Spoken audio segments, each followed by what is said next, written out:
ದಾವಣಗೆರೆಯ ಮತದಾರರಿಗೆ, ವಿಶೇಷವಾಗಿ ಎಲ್ಲ ಸಮುದಾಯದ ಮತದಾರರಿಗೆ ಈ ಬಾರಿ ಈ ಫಲಿತಾಂಶ ನಾವು ನೋಡ್ಬೋದು, 4ನೇ ತಾರೀಕು ಬರುತ್ತೆ. ಆದರೆ ಎಲ್ಲ ಜಾತಿ ಜನಾಂಗದವರು, ಎಲ್ಲ ಧರ್ಮದವರು ಸೇರಿ ಕಾಂಗ್ರೆಸ್ ಪಕ್ಷವನ್ನು ಬೆಂಬಲಿಸ್ತಾ ಇರ್ತಕ್ಕಂಥ ಒಂದು ಸನ್ನಿವೇಶ. ವಿಶೇಷವಾಗಿ ಅಲ್ಪಸಂಖ್ಯಾತರು ಒಂದು ದೊಡ್ಡ ಬೆಂಬಲವಾಗಿ ನಿಂತ್ಕೊಂಡು ನಮ್ಮ ಪಕ್ಷದ ಅಭ್ಯರ್ಥಿಗೆ ಮತ್ತು ನಮ್ಮ ಪಕ್ಷಕ್ಕೆ ಬೆಂಬಲವನ್ನು ಕೊಟ್ಟಿದ್ದಾರೆ. ಇಡೀ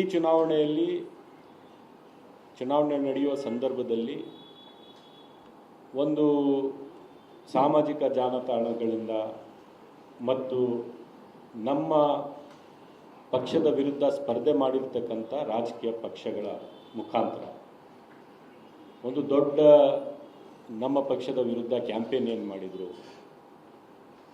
ಅಲ್ಪಸಂಖ್ಯಾತರಿಗೆ ದ್ರೋಹ ಆಗಿದೆ, ಅಲ್ಪಸಂಖ್ಯಾತರ ನಾಯಕರು ಎಷ್ಟೇ ಬಲವಂತವಾಗಿ ಕೇಳಿದರೂ ಕಡೆಗಣಿಸಿ ಕೊಟ್ಟಿದ್ದಾರೆ ಅಂತ ಮಾತನ್ನು BJPಯವರು ಹೇಳಿದರು, BJPಯ ಎಲ್ಲ ಹಿರಿಯ ನಾಯಕರು ಹೇಳಿದರು. ಅಲ್ಲಿ ಸ್ಪರ್ಧೆ ಮಾಡಿರ್ತಕ್ಕಂಥ SDP ಅವರಾಗಲಿ, ಇಂಡಿಪೆಂಡೆನ್ಸ್ ಅವರಾಗಲಿ, ಅಲ್ಲಿ ಚುನಾವಣೆಯ ಪ್ರಚಾರ ಮಾಡಿರ್ತಕ್ಕಂಥ ಇಬ್ರಾಹಿಂ ಸಾಹೇಬರಾಗಲಿ ಎಲ್ಲರೂ ಹೇಳಿದರು. ಆದರೆ ನಿಜಾಂಶ ಏನು ಅಂತ ಹೇಳಬೇಕಾದ್ರೆ, ನಾವೆಲ್ಲ ಸೇರಿ ಅಲ್ಪಸಂಖ್ಯಾತರಿಗೆ ಟಿಕೆಟ್ ಕೊಡಬೇಕು ಅಂತ ಕೇಳಿದ್ದು ನಿಜ,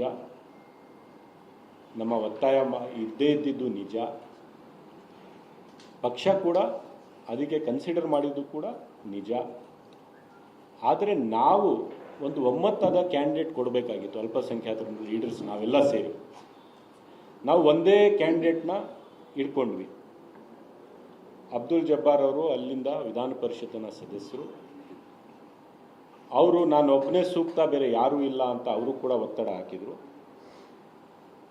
2 ಬಾರಿ 3 ಬಾರಿ ನಾವು ಅಲ್ಪಸಂಖ್ಯಾತರ ಸಮುದಾಯದ ಶಾಸಕರು ಕೂಡ ಆ ಮೀಟಿಂಗ್ ಸಭೆಯನ್ನು ಸೇರಿದ್ವಿ. ನಾವು 3-4 ಜನ ಆ ಸಭೆಯಲ್ಲಿ ಭಾಗಿಯಾಗಿದ್ದರು. ಅಲ್ಲಿ ಜಮೀರ್ ಅಹಮದ್ ಅವರು ಇದ್ದರು, ನಸೀರ್ ಅಹಮದ್ ಅವರು ಇದ್ದರು, ಹ್ಯಾರಿಸ್ ಅವರು ಇದ್ದರು, ತನ್ವೀರ್ ಸೇಠ್ ಅವರು ಇದ್ದರು, ರಹೀಂ ಖಾನ್ ಅವರು ಇದ್ದರು, ಎಲ್ಲರೂ ಇದ್ದರು. ಸೊ ಆ ಮೀಟಿಂಗಲ್ಲಿ ಒಮ್ಮತದ ಒಂದು ನಿರ್ಧಾರ ಏನಂದರೆ ಆಯಿತು, ಬರೀ ಅಬ್ದುಲ್ ಜಬ್ಬಾರ್ ಅವ್ರು ಮಾತ್ರ ಟಿಕೆಟ್ ಕೇಳೋಣ ಅಂತ ಆಯಿತು. ಅಲ್ಲಿ ಎಲ್ಲೋ ಒಂದು ಕಡೆ ನಾವು ಎರಡು ಮಾಡ್ಕೊಂಡ್ವಿ. ಯಾಕಂದರೆ ತಳಹಂತದಲ್ಲಿ ಕಾರ್ಯಕರ್ತರು ಅವ್ರಿಗೆ ಒಪ್ಕೊಳ್ತಾ ಇರಲಿಲ್ಲ, ಮತ್ತು ನಮ್ಮ ಪಕ್ಷದ ಒಳಗಡೆ ಇರ್ತಕ್ಕಂಥ ಬೇರೆ ಬೇರೆ ನಾಯಕರು ಕೂಡ ಜಿಲ್ಲೆಯಲ್ಲಿ ಕ್ಷೇತ್ರದಲ್ಲಿ ಅವ್ರಿಗೆ ಆ ಪಾಪ್ಯುಲಾರಿಟಿ ಆಗೋದಿಲ್ಲ ಅವ್ರ ಕಡೆಯಿಂದ ನಾವು ಗೆಲ್ಲಕ್ಕೆ ಅಂತಲೂ ಕೂಡ ಅಭಿಪ್ರಾಯ ಇತ್ತು. ಆದರೂ ನಾವು ಸ್ವಲ್ಪ ಇನ್ಸಿಸ್ಟ್ ಮಾಡಿಕೊಂಡು ಕೊನೆವರೆಗೂ ನಾವು ಬೇರೆ ಯಾವುದೇ ಹೆಸರು ಹೇಳಿದೆ, ನಾವು ಒಂದೇ ಹೆಸರಿಗೆ ಸ್ಟಿಕ್ ಆನ್ ಆಗಿದ್ದು ಎಲ್ಲೋ ಒಂದು ಕಡೆ ನಮಗೆ ಹಿನ್ನಡೆ ಆಯಿತು. ಬಹುಶಃ ನಾವು 4-5 ಹೆಸರು ಹೇಳಬೇಕಾಗಿತ್ತು ಲೋಕಲ್ ಲೀಡರ್ಸು. ಇಲ್ಲದೇ ಇದ್ದರೆ ಮಲ್ಲಿಕಾರ್ಜುನ್ ಅವ್ರ ಮೇಲೇ ಬಿಟ್ಟು ನೀವೇ ಒಂದು ಮುಸ್ಲಿಂ ಸಮುದಾಯದ ಒಬ್ಬ ಅಭ್ಯರ್ಥಿನ ಆಯ್ಕೆ ಮಾಡಿಕೊಡಿ, ನಾವೆಲ್ಲ ಕೆಲಸ ಮಾಡ್ತೀವಿ ಅಂತ ಹೇಳಬೇಕಾಗಿತ್ತು. ಮೋಸ್ಟ್ಲಿ ಅಲ್ಲಿ ಎಲ್ಲೋ ಒಂದು ಕಡೆ ಎಡು ಆಯಿತು. ಅದು ಒಂದೇ ಅಭ್ಯರ್ಥಿನ ನಾವು ಇಟ್ಕೊಂಡು ಒತ್ತಾಯ ಮಾಡುವಾಗ ಒಂದು ಸಭೆಯನ್ನು ಸೇರಿಸಿದ್ರು ನಮ್ಮ ಹಬ್ಬದ ದಿವಸ. ಆ ಸಭೆಯಲ್ಲಿ ಸನ್ಮಾನ್ಯ AICCಯ ಪ್ರಧಾನ ಕಾರ್ಯದರ್ಶಿಗಳು ಸುರ್ಜೇವಾಲಾರವರು, ಮುಖ್ಯಮಂತ್ರಿಗಳಾದಂಥ ಸನ್ಮಾನ್ಯ ನಮ್ಮ ನಾಯಕರಾದಂಥ ಸಿದ್ದರಾಮಯ್ಯನವರು, ಉಪಮುಖ್ಯಮಂತ್ರಿಗಳು ಹಾಗೂ ನಮ್ಮ ಪಕ್ಷದ ಅಧ್ಯಕ್ಷರಾದಂಥ DK ಶಿವಕುಮಾರ್ ಅವರು 3 ಜನ ಇದ್ದರು. ಜಮೀರ್ ಅಹಮದ್ ಅವರು ಇದ್ದರು, ನಸೀರ್ ಅಹಮದ್ ಅವರು ಇದ್ದರು, ನಾಸಿರ್ ಹುಸೇನ್ ಅವರು ಇದ್ದರು, ಹ್ಯಾರಿಸ್ ಅವರಿದ್ದರು, ಸಲೀಂ ಅಹಮದ್ ಅವರು ಇದ್ದರು, ನಾನು ಇದ್ದೆ, ತನ್ವೀರ್ ಸೇಠ್ ಅವರು ಫೋನಲ್ಲಿದ್ದರು, ಜಬ್ಬಾರ್ ಕೂಡ ಹೈಕಮಾಂಡ್ ಏನಿರ್ತದೆ ಇಲ್ಲ. ಸೊ ನಾವೆಲ್ಲ ಸೇರಿ ಮಾತನಾಡಿದ್ವಿ. ಆ ಮೀಟಿಂಗಲ್ಲಿ ನೀವು ಕ್ಯಾಂಡಿಡೇಟು ಬೇರೆ ಕೊಡೋಕ್ಕೆ ಇಲ್ಲ, ಅಲ್ಲಿ ಕ್ಯಾಂಡಿಡೇಟ್ ಸೂಕ್ತ ಇಲ್ಲ ಅಂತ ಮಾಹಿತಿ ಇದೆ. ಮತ್ತು ಮಲ್ಲಿಕಾರ್ಜುನ್ ಅವರು ಕೇಳಿಕೊಂಡ್ರು, 5 ವರ್ಷಕ್ಕೆ ನಮ್ಮ ತಂದೆಯವರು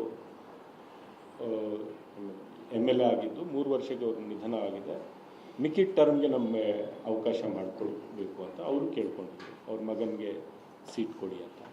ಮತ್ತು ಪಾರ್ಟಿಯಲ್ಲಿ 2 ಇಯರ್ಸ್ ಮತ್ತೆ ಎಲೆಕ್ಷನ್ ಬರುತ್ತೆ. ಈಗಂತೂ ಡಿಲಿಮಿಟೇಷನ್ನೇ ಆಗೋಗುತ್ತೆ. ಈಗ ಪಾರ್ಲಿಮೆಂಟ್ ಕರೆದಿರೋದ್ರಿಂದ ಹೊಸ ಕ್ಷೇತ್ರಗಳಾಗ್ತವೆ.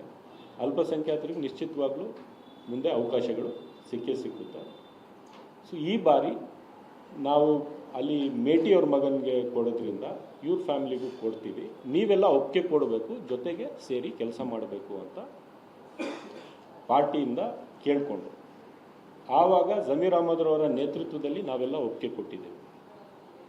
ಎಸ್ ಕೊಡಿ, ನಾವೆಲ್ಲ ಬಂದು ಮಾಡ್ತೀವಿ ಅಂತ ಜಮೀರ್ ಅಹಮದ್ರವ್ರ ನೇತೃತ್ವದಲ್ಲಿ ನಾವೆಲ್ಲ ಸೇರಿದ್ದು ಒಪ್ಪಿಗೆ ಕೊಟ್ಟಿದ್ವಿ. ತದನಂತರ ಅವರು ಅಭ್ಯರ್ಥಿಯಾಗಿ ಘೋಷಣೆ ಆಯಿತು. ಆಮೇಲೆ ನಾವು ಹೋಗಿ ಕೆಲಸ ಮಾಡಿದ್ವಿ, ಯಾಕಂದರೆ ಅಲ್ಲಿ ಮಾತು ಕೊಟ್ಟಿದ್ವಿ ಪಕ್ಷಕ್ಕೆ, ನೀವು ಕೊಡಿ ನಾವು ಮಾಡ್ತೀವಿ ಅಂತ.